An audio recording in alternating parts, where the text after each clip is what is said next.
wabarakatuh. Alhamdulillahi rabbil alamin. Lahun ni'matu wa lahul fadlu wa lahus sana'ul hasan. Wassalawatullahil barrir rahim wal malaikatil muqarrabin ala sayyidina wa maulana Muhammadin wa ala alihi wa ashabihi tayyibin tahirin. Allahumma la sahla illa ma ja'altahu sahla wa anta taj'alul hazna idza syi'ta sahla. Allahumma arzuqna al-ikhlasa fi niyyati wal qawli wal amal wa ba'du. Ila Nabiyil Mustafa sallallahu alaihi wasallam wa ikhwanihi minal anbiya'i wal mursalin wa syuhada'i was salihin, khususan ila sultanil awliya Syekh Abdul Qadir Al-Jilani wa Syekh Ahmad Ar-Rifa'i wa Syekh Bahai bin Naqsyabandi wa Syekhina Abdullah Al-Harari wa ila arwahi muassisi jam'iyyati Nahdlatul Ulama Syekh Muhammad Hashim Ash'ari wa Syekh Bisri Sansuri wa Syekh Abdul Wahab Hasbuwah wa ila arwahi jami'i ahli al-qubur minal muslimin wal muslimat. Al-Fatihah. A'udzu billahi minasy syaithanir rajim. Bismillahirrahmanirrahim. Alhamdulillahi rabbil alamin. Ar-Rahmanir Rahim. Malik yaumiddin. Iyyaka na'budu wa iyyaka nasta'in. Ihdinas siratal mustaqim. Siratal ladzina an'amta 'alaihim ghairil maghdubi 'alaihim waladdallin. Amin. Hadirin hadirat kaum muslimin muslimat rahimakumullah. Alhamdulillah, kita bersyukur kepada Allah Subhanahu wa taala. Pada pagi hari ini Allah Subhanahu wa taala masih melimpahkan nikmat-nikmatnya kepada kita semuanya. Kita masih diberikan kesehatan oleh Allah sehingga kita masih bisa melaksanakan berbagai aktivitas kita. Yang pagi hari ini kita memulainya dengan amal soleh berupa hadir dalam majelis ilmu. Semoga Allah Subhanahu wa ta'ala menetapkan nikmat-nikmatnya untuk kita semuanya. Amin ya rabbal alamin. Salawat dan salam semoga tetap terlimpahkan kepada Nabi Agung Nabi Muhammad sallallahu alaihi wasallam, para sahabatnya, keluarganya, serta seluruh umat Islam yang mengikuti beliau ila yaumil qiyamah. Hadirin rahimakumullah, mari kita ikhlaskan niat kita masing-masing lillahi ta'ala. Kita telah menyelesaikan Kitabul Buyu' dalam kitab Bulughul Maram min Adillatil Ahkam. Kita akan masuk pada Kitabul Jinayat. Namun sebelum kita lanjutkan pengajian kitab Bulughul Maram min Adillatil Ahkam, Kitabul Jinayat berkaitan dengan Al-Isra wal Mi'raj. Minggu ini adalah minggu peringatan Al-Isra wal Mi'raj. Maka sejenak dalam satu minggu ini insyaallah kita akan membaca kitab Mujibul Muhtaj fi Ma'rifatil Isra'i wal Mi'raj. Insyaallah kitab ini adalah karya dari Asy-Syaikh Nabil Asy-Syarif Al-Azhari, salah satu murid senior dari Asy-Syaikh Al-Muhaddis Abdullah Al-Harari rahimahullahu ta'ala. Insyaallah kitab ini akan sangat bermanfaat bagi kita agar kita bisa memahami tentang mu'jizatul Isra wal Mi'raj dengan pemahaman yang benar. Karena yang banyak syubhah yang dilontarkan seputar Al-Isra wal Mi'raj yang itu menyimpang dari akidah Ahli Sunnah wal Jamaah. Seperti biasanya nanti saya akan membaca muqaddimah tanpa saya terjemahkan, kemudian setelah itu masuk pada pembahasan akan kita terjemahkan seperti biasa. Kita maknani secara Jawa, kemudian kita akan terjemahkan dan jelaskan. Mari kita mulai. Qala al-muallif rahimahullahu ta'ala ma'rifatul Isra'i wal Mi'raj. Alhamdulillahil mu'izzil mudhil wa na'udzu bihi min an nadhilla aw nudhil aw nazilla aw nuzil. Huwa ni'mal maula wa ni'man nasir wa 'alaihi tuqlanuna wa ilaihil masir. Wa lahul ithabatu wa ilaihil inabah wa iyyahu nad'u fa nas'aluhul ijabah. Subhanahu laisa kamitslihi syai' wa huwas sami'ul basir.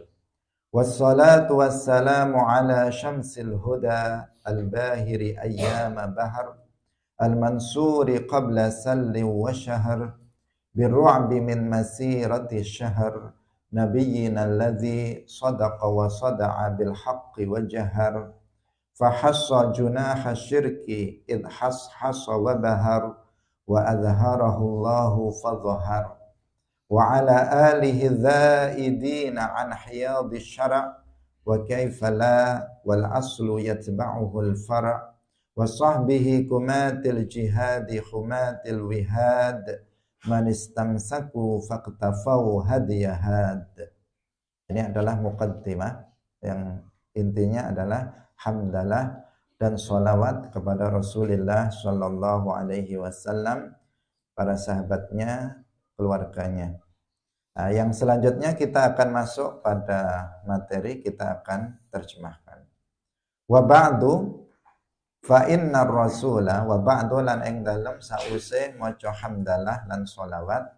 Fa inna rasula mongko satemene rasul sallallahu alaihi wasallam as-sabira kang sabar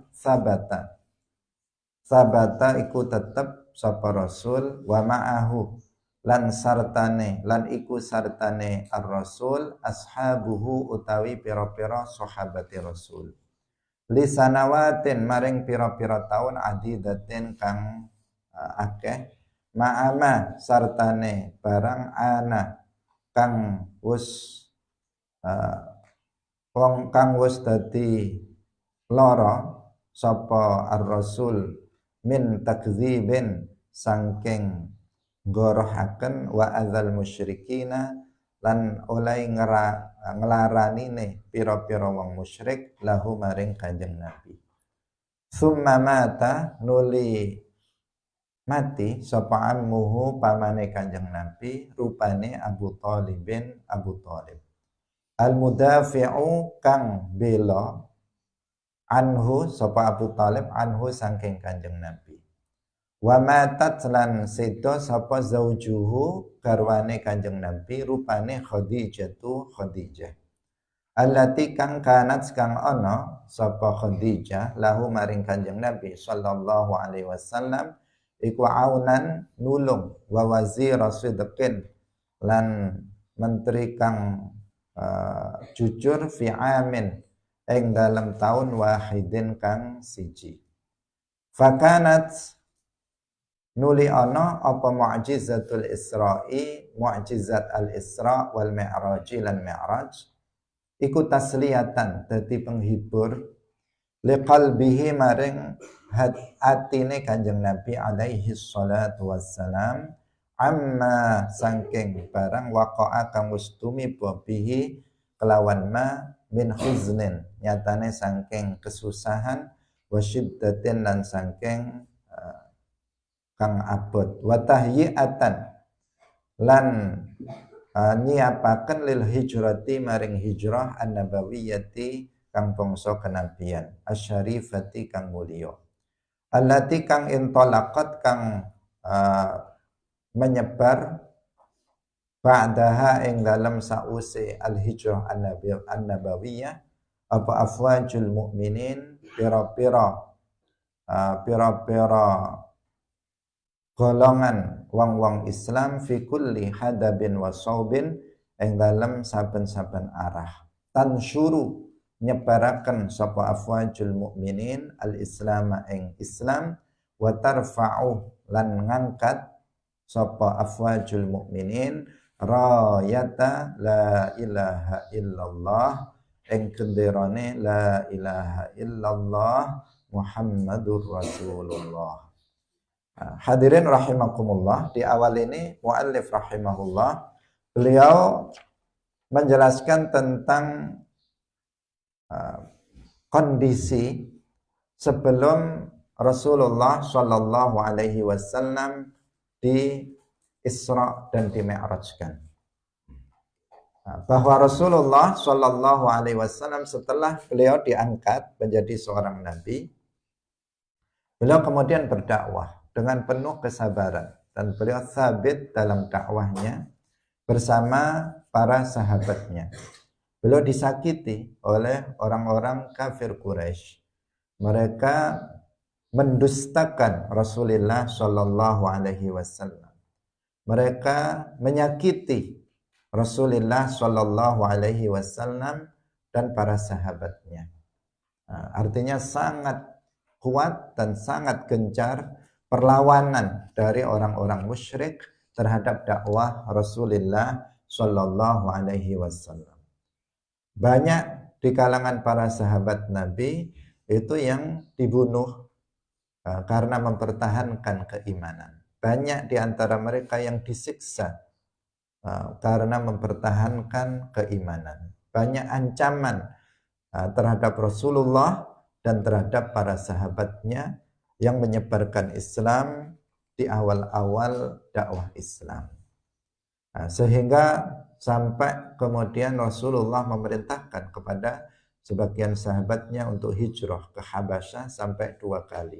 Bahkan pernah umat Islam di Makkah itu diboikot oleh orang-orang musyrik.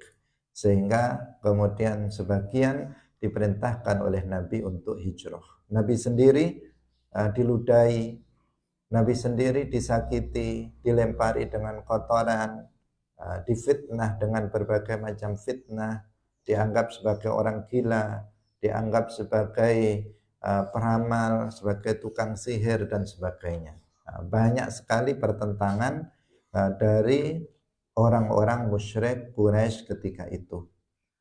Kemudian di saat Nabi menanggung berbagai macam berbagai macam tantangan, siksaan, olokan dan sebagainya, paman beliau Abu Thalib yang selama ini membela, meskipun Abu Thalib ini kafir, tetapi pamannya ini yang kafir ini senantiasa membela Rasulullah, senantiasa membela dakwah Rasulullah Shallallahu Alaihi Wasallam, senantiasa mengamankan dakwah Rasulullah Shallallahu Alaihi Wasallam, senantiasa melindungi di saat orang-orang musyrik, para pembesar Quraisy berusaha untuk menyakiti Nabi. Abu Thalib membelanya, meskipun dia ini sepanjang hidupnya dan sampai matinya dia tetap bertahan dalam kekufurannya.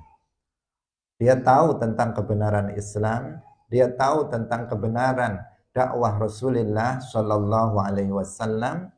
Buktinya dia membelanya, dia melindunginya, tetapi Allah tidak menciptakan hidayah di hatinya sehingga Abu Thalib ini mati dalam keadaan kafir. Tapi Abu Thalib ini memiliki jasa besar terhadap dakwah Rasulullah Shallallahu Alaihi Wasallam karena sejak Nabi memulai dakwahnya dari awal, Abu Thalib ini senantiasa melindungi dakwah Islam. Ditambah istrinya Khadijah radhiyallahu anha ini juga wafat pada tahun yang sama. Abu Thalib meninggal dunia yang senantiasa membela Nabi meninggal dunia, istrinya yang juga senantiasa mendukung Nabi dalam dakwah, mendukung dakwah dengan harta, dengan tenaga, istrinya yang paling beliau cintai ini juga wafat di tahun yang sama. Jadi di saat kita bayangkan, di saat orang-orang musyrik sedang gencar-gencarnya untuk melakukan perlawanan terhadap dakwah Islam, siksaan, olokan, dan berbagai macam bentuk perlakuan buruk terhadap umat Islam yang masih sedikit jumlahnya, dua orang yang senantiasa mendukung dan membela dakwah Nabi wafat pada tahun yang sama. Nah, maka bisa dibayangkan bagaimana sedihnya Rasulullah Shallallahu Alaihi Wasallam di tahun itu, sehingga tahun itu disebut dengan Amul Huzni, tahun kesedihan. Nah, karena di saat kondisi yang tidak baik-baik saja, kemudian ditambah wafatnya istri beliau Khadijah dan juga meninggalnya Abu Thalib pamannya. Hadirin yang dirahmati oleh Allah Subhanahu wa taala. Ini latar belakang. Nah, di saat kondisi Nabi dalam kondisi seperti itu, maka Allah Subhanahu wa taala kemudian mengisra dan mi'rajkan beliau. Maka al-Isra wal Mi'raj itu menjadi tasliyatan liqalbihi alaihi salatu wassalam amma waqa'a bihi min huznin wa syiddatin. Ini yang pertama.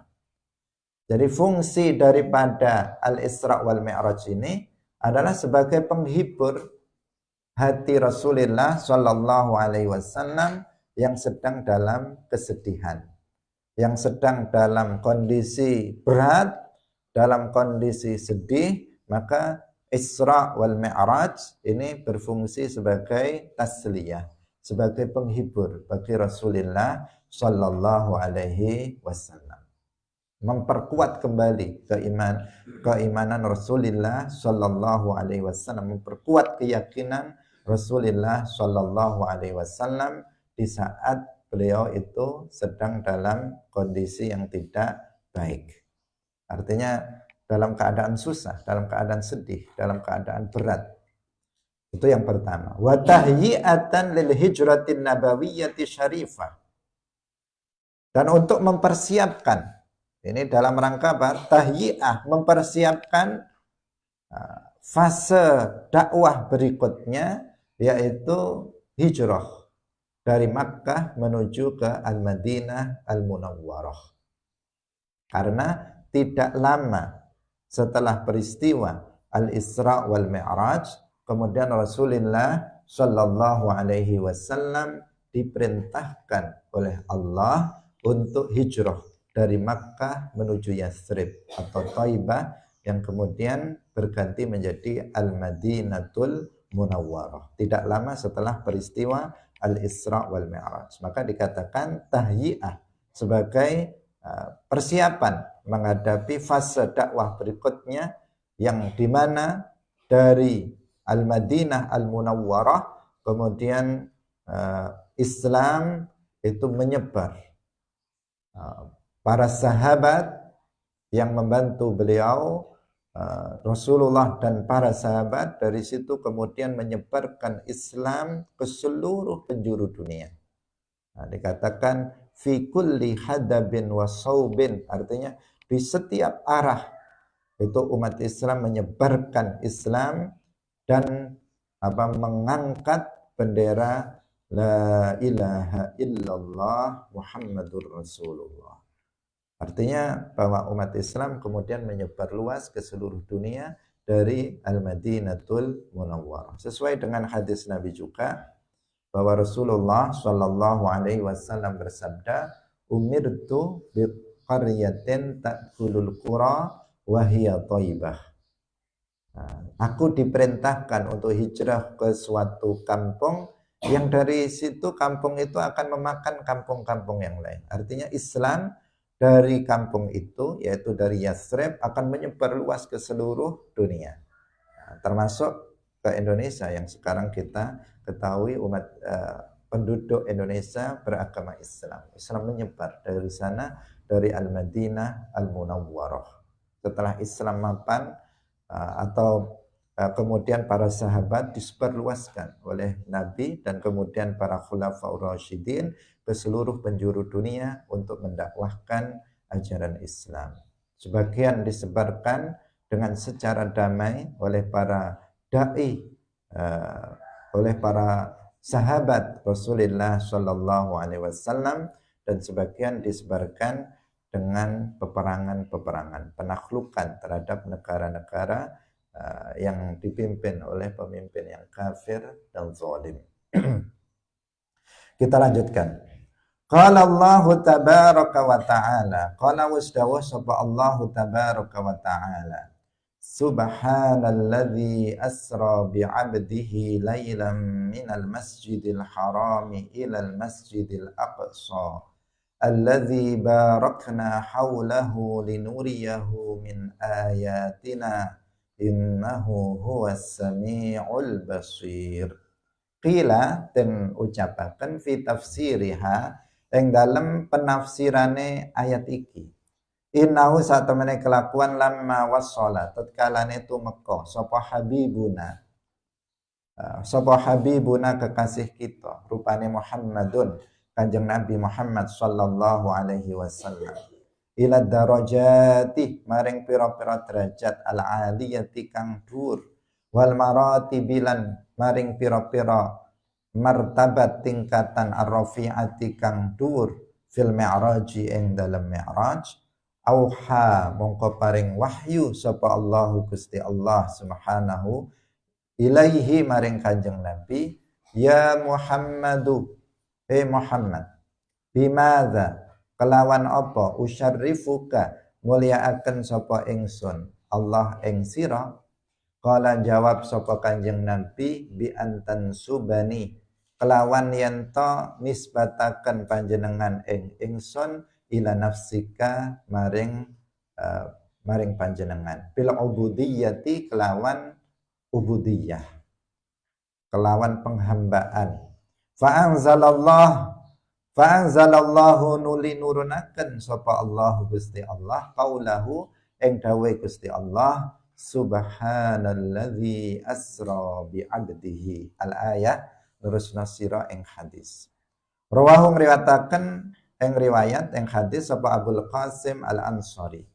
Fakanat semangka ana apa nisbatuhu nisbate Kanjeng Nabi sallallahu alaihi wasallam ilallahi maring Allah biwasfil ubudiyyati kelawan nyifati penghambaan izharan iku izharan mertelaaken li ghayati syarafi maring katok-katoke kemuliaan haitsu khassasahu sekira ngususaken ing Kanjeng Nabi sapa rabbuhu pangerane Kanjeng Nabi tabaraka wa taala bihadzal wasfi kelawan sifat iki tuna ghairihi ora sakliyane Kanjeng Nabi fi hadhil ayati ing dalam ayat iki ma'anna ibadallahi sartane sak temene pira-pira kawulane Allah iku katsiruna akeh. Hadirin rahimakumullah, dasar dari Al-Isra adalah firman Allah Subhanahu wa taala dalam surat Al-Isra ayat 1. Allah Subhanahu wa taala berfirman subhanalladzi asra bi'abdihi lailan minal masjidil harami ilal masjidil aqsa alladzi barakna haulahu linuriyahu min ayatina innahu huwas sami'ul basir. Ini adalah dasar dari dalil hujjah tentang adanya Al-Isra. Nah, secara sharih disebutkan subhanalladzi asra, maha suci Allah yang telah mengisrakan, yang telah memperjalankan Nabi di waktu malam, di abdihi. Nah, artinya Kanjeng Nabi Muhammad, hambanya yaitu Nabi Muhammad, lailan di waktu malam minal Masjidil Haram, dari Masjidil Haram menuju Al Masjidil Aqsa yang diberkahi sekelilingnya, untuk kami perlihatkan kepadanya sebagian dari tanda-tanda kekuasaan kami. Innahu huwas sami'ul basir, sesungguhnya Allah zat yang maha mendengar dan zat yang maha melihat. Dikatakan bahwa dalam penafsiran ayat ini, ketika Rasulullah Shallallahu Alaihi Wasallam sampai pada derajat yang sangat tinggi, pada tingkatan yang sangat tinggi dalam Mi'raj, ketika Nabi di saat Mi'raj, di derajat yang sangat tinggi, Allah memberikan wahyu kepada beliau.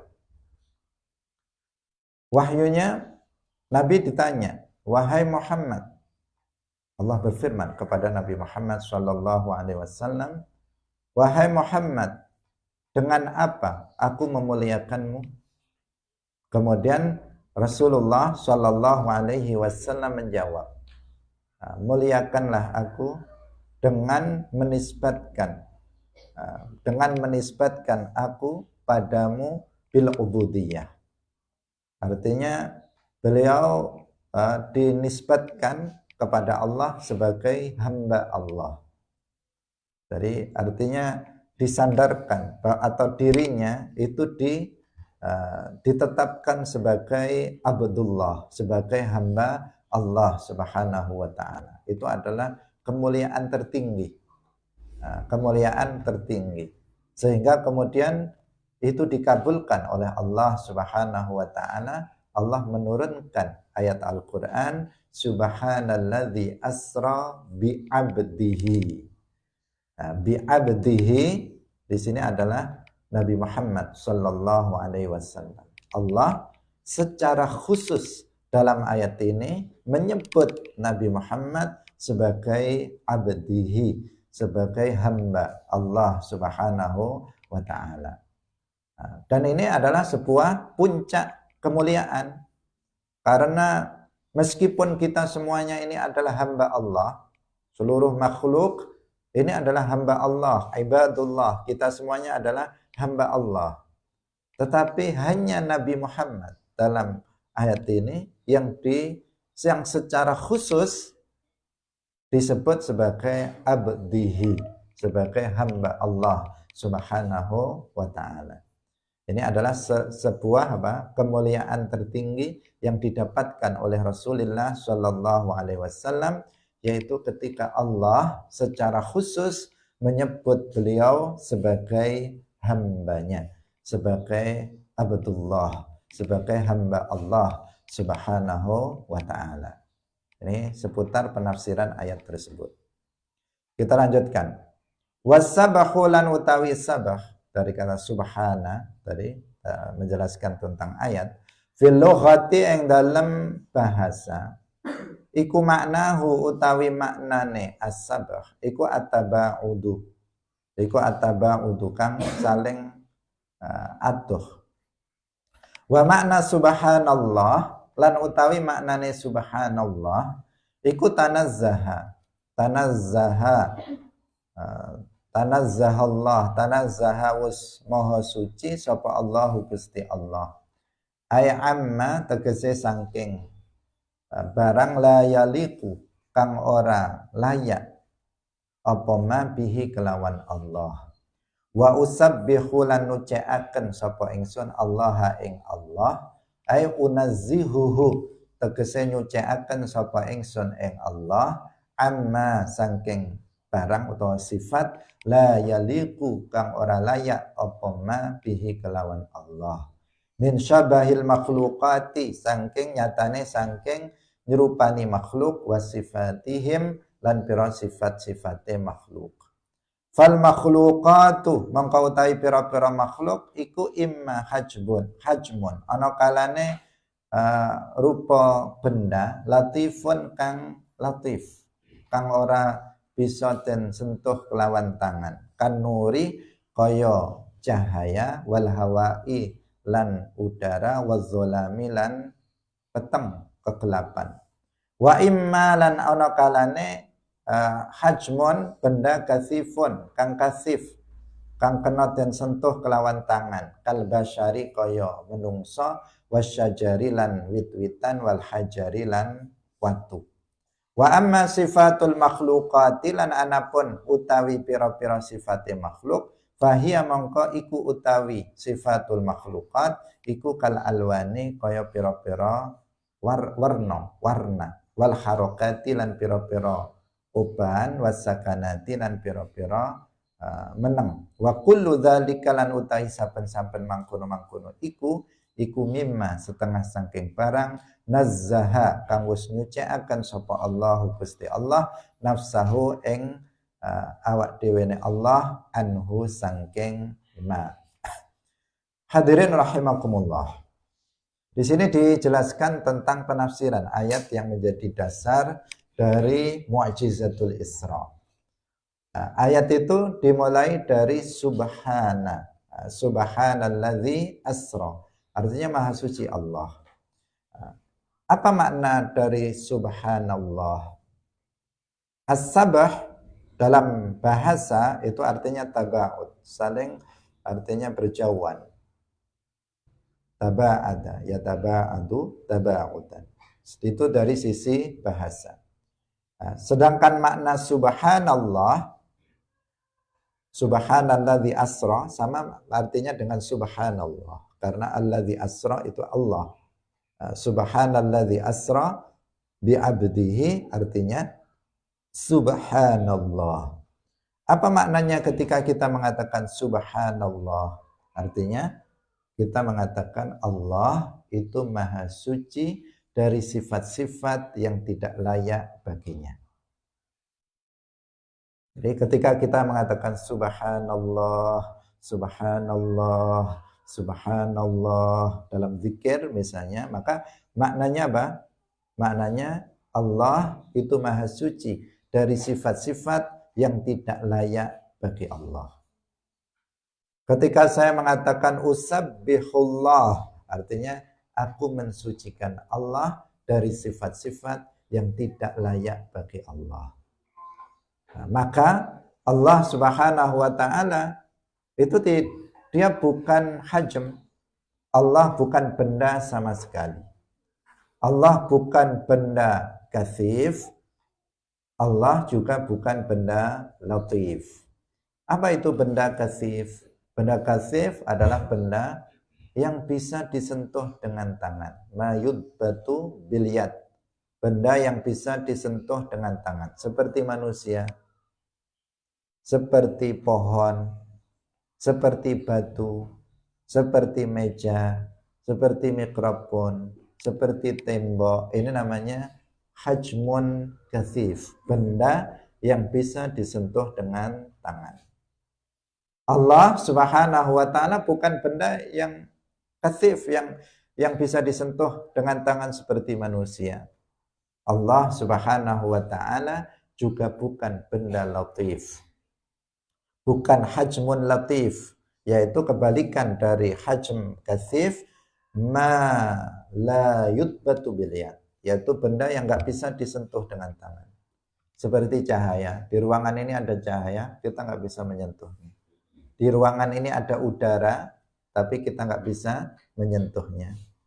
Nah, di luar ada kegelapan, kita tidak bisa menyentuhnya. Itu namanya hajmun latif. Allah Subhanahu wa taala sama sekali bukan benda. Dia bukan benda yang katsif dan dia juga bukan benda yang latif. Sama sekali bukan benda, dan Allah juga tidak disifati dengan sifat-sifat benda. Kenapa? Karena sifat-sifat benda adalah la yaliku billah. Sifat yang tidak layak bagi Allah Subhanahu wa taala. Subhanallah, Allah maha suci dari sifat-sifat yang tidak layak baginya. Allah bukan benda, Allah tidak disifati dengan sifat-sifat benda. Allah tidak memiliki bentuk, tidak memiliki ukuran, tidak beranggotakan badan. Allah ada tanpa tempat, Allah ada tanpa arah, karena bertempat adalah sifat makhluk, tidak layak bagi Allah. Karena berada pada arah adalah sifat makhluk, Allah tidak, atau Allah maha suci, darinya Allah tidak layak untuk disifati dengan sifat makhluk. Semua sifat makhluk adalah sifat yang tidak layak bagi Allah Subhanahu wa taala Al-Khaliq. Itu makna subhanallah. Agar kita bisa menghayatinya, nah, kita setelah sholat, nah, biasanya kita membaca tasbih 33 kali. Subhanallah, subhanallah, subhanallah. Apa maknanya? Maknanya Allah maha suci dari sifat-sifat yang tidak layak baginya. Allah ada tanpa tempat, Allah bukan benda, Allah ada tanpa arah. Itu makna subhanallah. Nah, secara rinci, bisa dirinci seperti itu. Kita lanjutkan kembali. Wal isra'u lan utawi isra, huwa ya isra iku asairu melaku bilaili ing dalem wektu bengi. Wa inna ma qala lan angin pestine dawuh sapa Allah taala lailan ing dalem wektu bengi. Bilafzi ta'kidi kelawan lafat ta'kid iku libayani taklili muddatil isra'i kanggo nerangaken sethithike mongsone Isra. Fa innahu mangka satemene Kanjeng Nabi, fa innahu satemene kelakuan usriyat dan isra'aken bi kelawan Kanjeng Nabi fi ba'dil laili ing dalem sebagiane wengi. Fal isra'u mangka utawi Isra wal Mi'raj lan Mi'raj iku hasala terjadi apa Isra wal Mi'raj fi juz'in ing dalam bagian min lailatin saking wengi wahidatin kang siji. Subhanalladzi asra. Apa artinya asra? Asra artinya memperjalankan di waktu malam. Jadi dalam bahasa Arab sara yasiru, sara yasiru artinya apa? Berjalan di waktu malam. Berjalan itu bahasa Arabnya kan bisa macam-macam. Bisa masya, yamshi, itu berjalan yang biasa kita hafalkan, yang biasa kita pakai. Tapi kalau saro yasiru itu artinya adalah berjalan di waktu malam. Jadi ada berjalan khusus yang di waktu malam, itu bahasa Arabnya apa? Sara yasiru. Kalau asra mengikuti wazan af'ala yuf'ilu. Asra yusri. Af'ala yuf'ilu. Kalau sara yasiru fa'ala yaf'ilu. Fa'ala yaf'ilu. Sara yasiru. Kalau asra berarti dirubah pada wazan af'ala yuf'ilu, asra yusri. Isra'an, if'alan, isra'an. Asra yusri isra'an artinya adalah memperjalankan di waktu malam. Dah paham? Nah, tapi kok ada lailan lagi? Asra bi'abdihi lailan. Kalau dari sisi bahasa, tanpa lailan itu sudah artinya memperjalankannya di waktu malam. Tapi kok ada penambahan kata lailan? Tentu ada faidahnya. Karena setiap kata di dalam Al-Quran itu ada faidahnya. Nggak ada yang begitu saja. Nggak ada yang muspro, yang nggak ada faidahnya mulghah, begitu saja. Nggak ada. Pasti ada faidahnya. Apa faidahnya? Di sini litakid, untuk memperkuat dalam rangka menjelaskan yaitu sedikitnya masa Isra. Bahwa Isra itu bukan sepanjang malam. Karena kalau Asra begitu saja nanti masih berkesan bahwa peristiwa Al-Isra itu dilakukan mulai dari maghrib sampai subuh. Ya kan? Malam itu kapan? Malam itu dari waktu maghrib sampai subuh, itu namanya malam. Kalau sekarang sudah nggak malam lagi, kan sekarang sudah habis subuh. Jadi mulai maghrib sampai subuh itu namanya malam. Kalau waktu masih maghrib, habis maghrib itu namanya awal malam. Kalau sudah sekitar jam 11 itu namanya tengah malam. Kalau sudah jam 4, setengah 4 itu namanya akhir malam. Paham? Ini mudah, tetapi kadang juga nggak paham juga. Itu namanya malam. Kalau asra bi'abdihi, begitu saja, seandainya nggak ada kata lailan, maka itu bisa dipahami bahwa peristiwa Isra itu terjadi sepanjang malam. Nah, mulai dari maghrib sampai dengan subuh. Tetapi ketika ditambahkan kata lailan, dalam bahasa Arab itu menunjukkan taklilul muddati al-Isra, bahwa peristiwa Isra itu bukan sepanjang malam, tetapi di sebagian dari satu malam. Tidak satu malam full, enggak. Tetapi fi juz'in minal lail, dalam sebagian dari malam. Artinya enggak lama, waktunya tidak lama.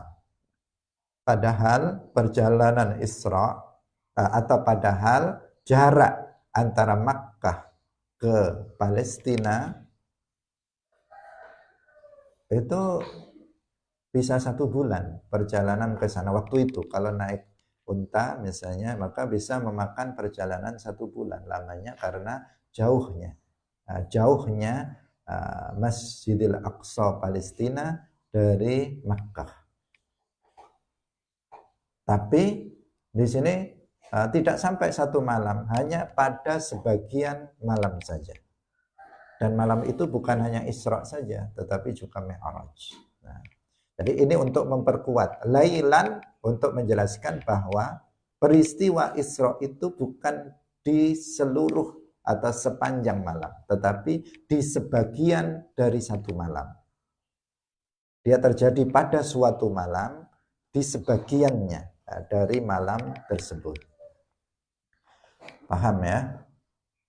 Wal masjidul haram lan utawi masjidul haram summiya iku summiyaten arani apa al masjidul haram bidzalika kelawan mangkono al masjidul haram li hurmatihi krana mulyane al masjidul haram ali syarafihi tegese krana mulyane masjidil haram ala sairil masajidi ing atase sekeri-kerine pira-pira masjid.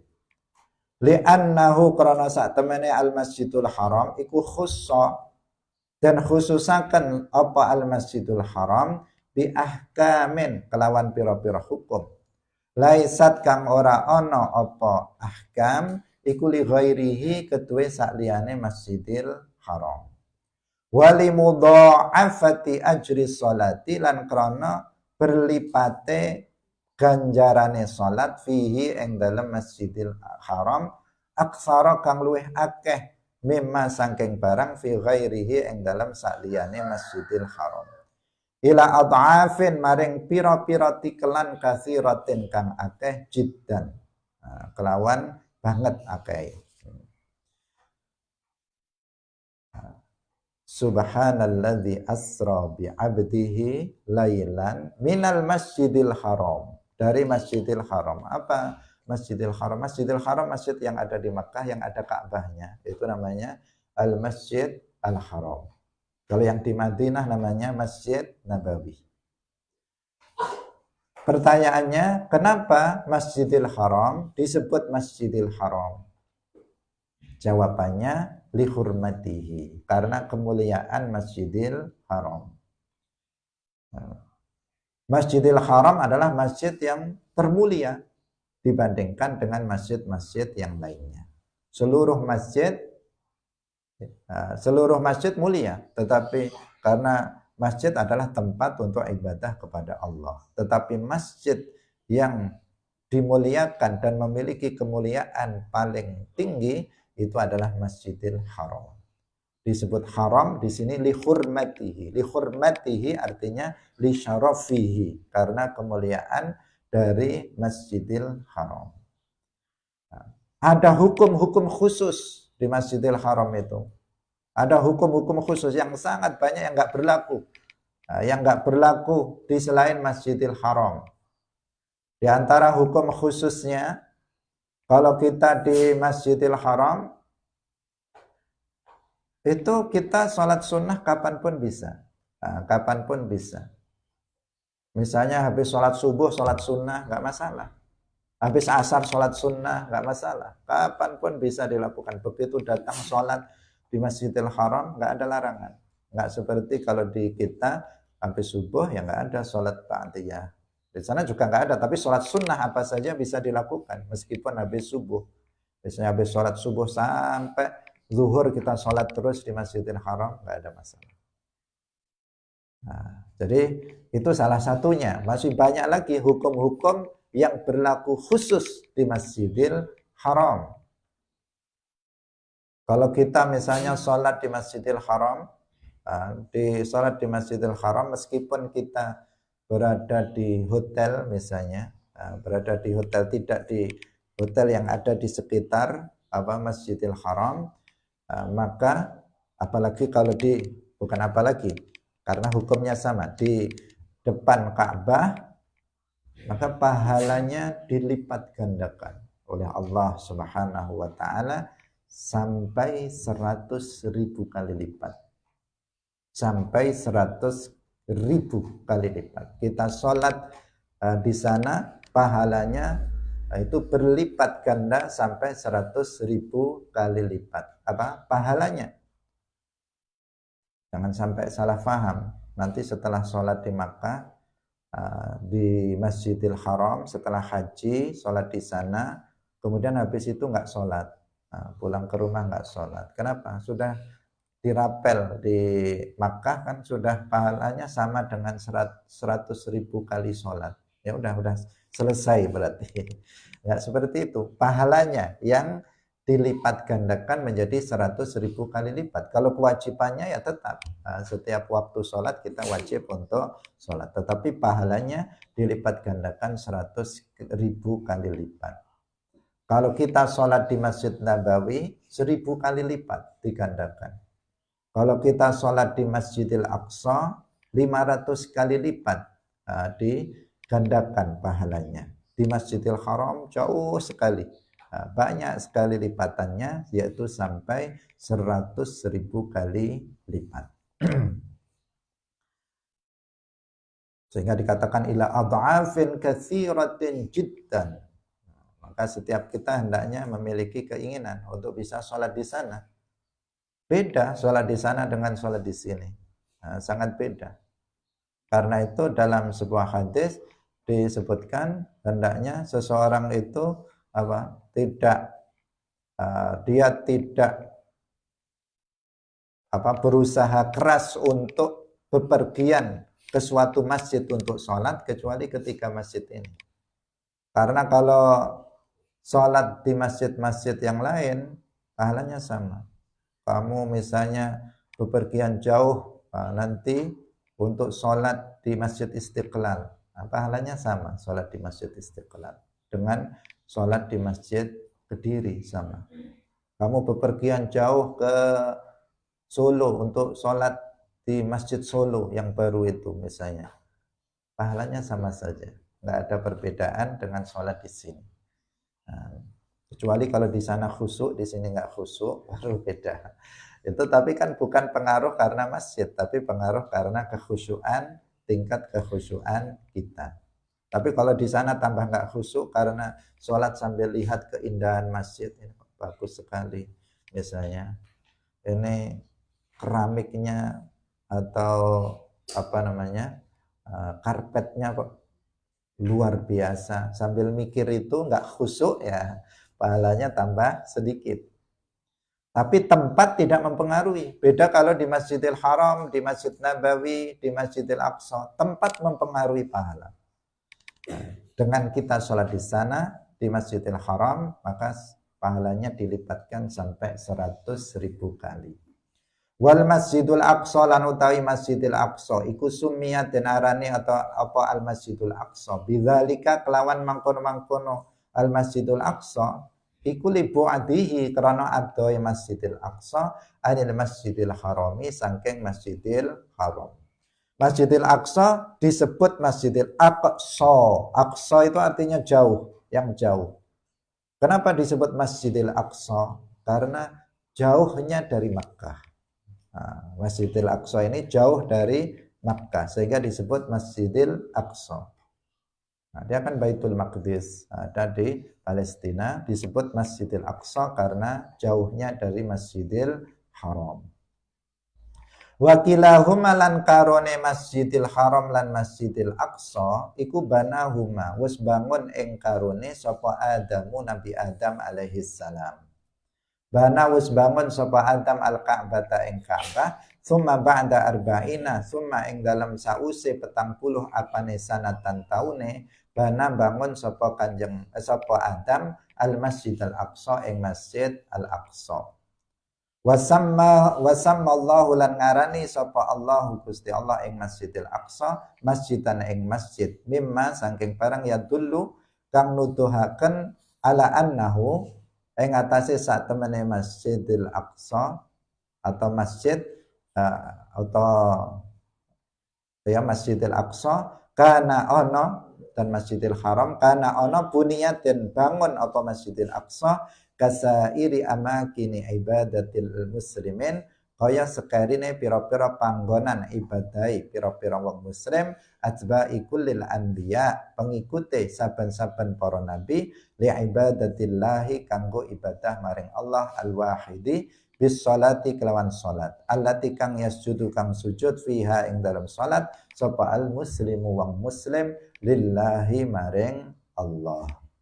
Nah, jadi Masjidil Haram dan Masjidil Aqsa dua-duanya yang membangun Nabi Adam. Berarti ini masjid yang kuno sekali karena Nabi Adam yang membangunnya.